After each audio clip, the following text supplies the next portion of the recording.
Please welcome the founder and executive chairman of Colony Capital, Tom Barrack.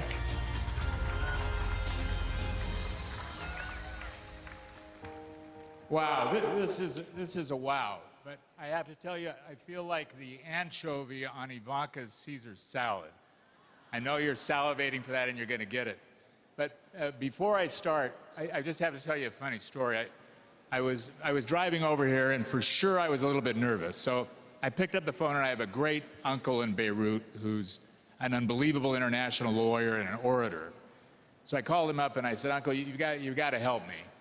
I'm speaking right before Ivanka and Donald at the Republican National Convention, and I'm a little bit nervous. So can you give me some advice? He said, why would they have you? I said, no, that's not exactly what I need. I need to be pumped up. I'm nervous. I need some confidence. Don't do this to me. So, okay. Give me 2 minutes and let me think. He says, I've got it. You're just like a deceased at an Irish wake. I said, you mean I'm that good? He said, no, you need to be there to get things started, but nobody really expects you to say very much. So with that, I want to start. And I'm here because Donald Trump is one of my closest friends for 40 years. And I'm the son of a very humble Lebanese grocer from Culver City, California. Where's California? Yes.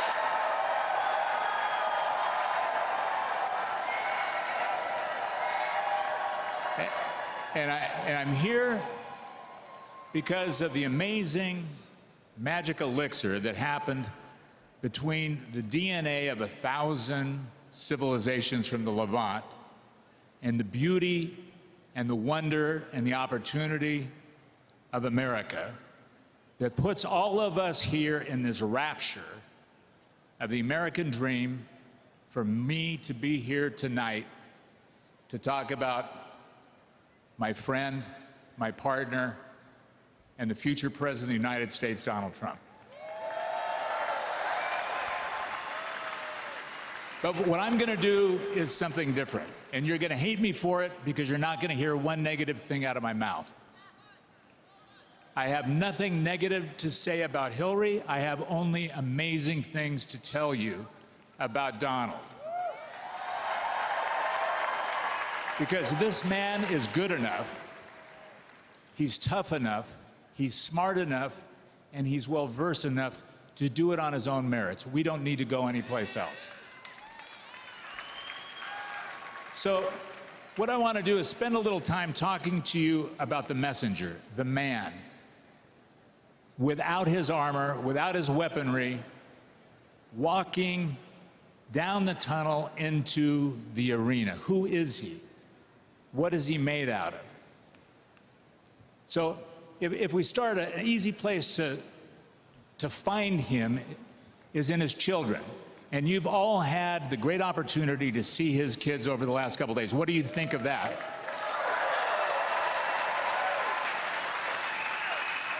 And the litmus test for any parent, as we all know, is in the children. And my mother used to say, you learn what a man is by listening to your mother, but you learn how to be a man by watching your father. You watch this man, you get it.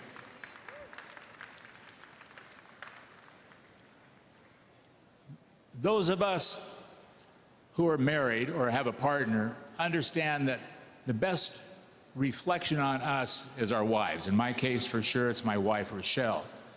And in Donald's case, for sure, it's his wife, Melania.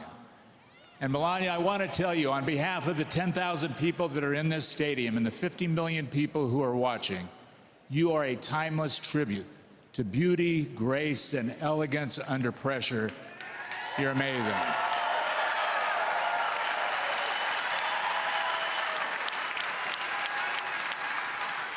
You're awesome. So I'm going to use words that you probably haven't heard about Donald. I started my relationship with him in a funny way. I had the great fortune of working for a man named Bob Bass in Fort Worth, Texas. In the 80s, we bought a hotel company, and The hotel company, in addition to lots of other things, happened to own the hotel that was right behind Donald's window in his office. So you know Donald well enough by now to know that he needed that hotel. And I was a young pup. He was a big guy in New York at the time, and he wanted to buy the hotel. Long story short, we end up having 30 lawyers, 50 accountants. We can't get to a deal. I'm scared to death because my boss is going to fire me for selling to Trump, who's smarter, who's brighter, who's better, and who will end up getting a much better deal. So Donald, in the midst of this, and this is really what started my friendship, did something I had never seen before and that I have used consecutively after that. He said, look, I want to do this. I don't know what I should know. So I will pay your boss the price that he wants, and I'll close it in 1 week on one condition. You, Tom Barrack, tell me everything I should know that I don't know. I said, look, I just told you, I'm not doing that. We're not entering into this kind of a contract. He said, no, no contract. No contract. You and I shake hands right here. No lawyers, no contract, no nothing. You just tell me the things that I should know and how to fix it, and I'll do this deal. He played me like a Steinway piano. I then spent 4 months fixing everything in the hotel. A little rent-controlled tenant named Fannie Lowenstein, who was the smartest woman in the world, 83 years old, he had me buy her a piano, do the carpet. It was one of the most amazing things I had ever seen. He was incredible, but he practices an unbelievable set of disciplines. So everybody says, okay, the man is rich, he's a celebrity, he's powerful, but what is he going to do? How does he do it? And he has relentless habits, these relentless, beautiful habits. He shows up on time. He believes that punctuality is the courtesy of kings. He doesn't confuse efforts with results. He befriends the bewildered. He pushes everybody around him, including you, through comfort barriers that they never thought that they could ever shatter. And he does all this with the discipline of an animal in the jungle. You know, his motto is that a lion wakes up every morning and knows one thing, that it has to run faster than the fastest gazelle. And a gazelle wakes up and she knows that she needs to run faster than the fastest lion. But whether you're a gazelle or a lion, you wake up in the morning and you get the hell going. And that is Donald. But I want to share with you 2 little vignettes that really stuck in my mind. And it's not financial, and it's not how rich he is, and it's not what a great deal guy is, and it's that you know all those things. And I'm telling you, after 35 years of being with a man through the valleys and up the mountains, he really is better than the billing that you see. Just as an administrator, as an executive, as a guy who can actually take care of the people that work for him and build teams. But it was 1989. I know many of you, especially you girls, were not alive then. And it was a Tyson fight. And this time, Donald was big in Atlantic City, and he called me up and he said, okay, let's go to the Tyson fight. I said, I have one of my little sons with me. He said, no problem, I'll bring Donnie, let's go. Of course, in typical Trump style, we hop in the Trump helicopter, we fly into Atlantic City, and it's a zoo. We land, thousands of paparazzi, thousands of people everywhere, whisked to his limo, go to the front of the convention center, and there's 10,000 cameras. So they say, let's go to the back of the convention center. We go to the back of the convention center, we start walking in, and people are harassing him like mad. At the side of the door, there's a little nondescript man, and he says, Mr. Trump, Mr. Trump. And Donald stops, he walks over to the door, he says, Louis. He says, Mr. Trump, I'm so happy to see you, and thank you for what you've done for my employees, and thank you for what you do for me, and I just want you to know that my critically ill son thinks you're the greatest man in the world. Meanwhile, everything's going crazy. We're late to get to the fight, and Donald's just focused, eye to eye, with this man who at that moment thought that he was the only star in Donald's universe. He said, Louis, I'm not the greatest man in the world, you are. So we take the kids, we roll in, it's 5 minutes to the fight. I think it was Tyson's Holmes, probably lasted 4 seconds. I can't remember, it was one of Tyson's longer fights. We get to the floor and he's fidgety and I can't figure what's happening. I've got the boys and I said, what's wrong? He said, give me your program. I gave him my program. He writes something on it. He brings one of his security guards over and sends it back to the doorman. I said, what was that? He said, I just wrote a note. I said, what did the note say?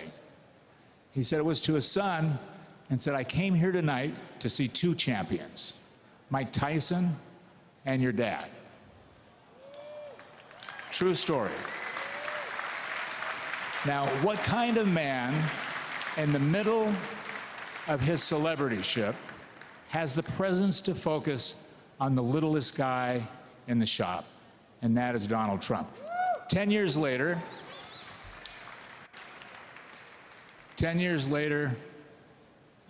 one of the greatest men in Donald's life passed away, Fred Trump. And the funeral was being held the night before at the Frank Campbell Funeral Hall, 82nd and Madison. So Donald called me up and he says, I can't stand it. I'm going to go over early. Why don't you come over early with me? I said, fine.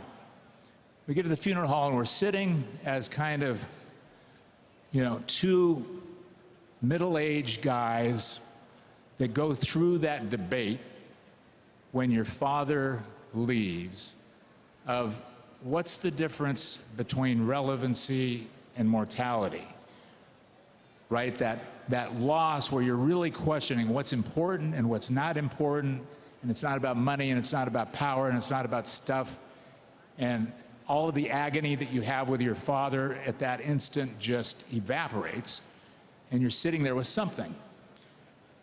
So he sat there just kibitzing, musing, and I said, how do you feel? He said, well, I'm thankful that I have my dad's strength and my mom's sensitivity, and all I want to do is leave the legacy of the Trump name that they built brick by brick a little bit better than I found it.